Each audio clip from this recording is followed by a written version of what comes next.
চাপৰ আৰক্ষীৰ জালত এগৰাকী ই ৰিক্সা চোৰ। বিদ্যাপুৰ আৰক্ষীয়ে আটক কৰি চাপৰ আৰক্ষীক গতাই দিয়ে চোৰটোক। চাপৰৰ ৰঙামাটিৰ পৰা বুধবাৰে নিশা চুৰি হৈছিল এখন ই ৰিক্সা।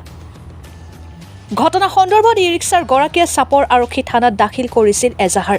অৱশেষত বঙাইগাঁও জিলাৰ বিদ্যাপুৰ আৰক্ষীয়ে চোৰটোক বিদ্যাপুৰৰ পৰা আটক কৰাৰ লগতে উদ্ধাৰ কৰে চুৰি হোৱা ই ৰিক্সাখন।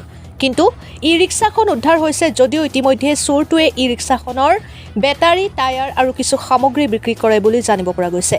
আটকাধীন চোৰটো ৰঙামাটি অঞ্চলৰ চাদ্দাম বুলি জানিব পৰা গৈছে। আটকাধীন চোৰটোক সোধপোছ অব্যাহত ৰাখিছে চাপৰ আৰক্ষীয়ে। চাপৰৰ পৰা আলী আকবৰৰ ৰিপৰ্ট, অৰুণোদয় আছাম। টোটো চুৰি কৰছিল ক'ৰ পৰা ৰঙামাটিৰ পৰা কেইখন এখন চৰকাৰী ক'ত বিক্ৰী কৰিছিলা? তার মানে টোটোটা হলো টোটোর মালিক। তার পাশে বুধবার রাইতে চার্জে দিছে, চার্জে দিয়া অলরেডি চার্জও হয়েছে গাড়ি, এই ঘুমাইছে আর কি। ঘুমাত থাকা অবস্থা সকালে উঠতে দেখে টোটো ডাক্তারের মধ্যে নাই, মানে বেড়া আছিল বাউন্ডারি, ওই দিক দিয়ে গেট আছে, গেটটা রশি দিয়ে বান্ধা আছিল। বান্ধা থাকা অবস্থা ওটা খুললে চুরি করে নিয়ে গেছে। ছোট হল সাবধান হয় নামটো, সাদ্দাম। হ্যাঁ ধরা পড়িছে ধরা পড়িছে। ক'ৰ পৰা ধৰি পৰিল? এইটো আমি ইনফৰমেশন দিওঁ যে বিদ্যাপুৰ থানাত ধৰা পড়ছে। এতিয়া থানাত ধৰা পড়ছে।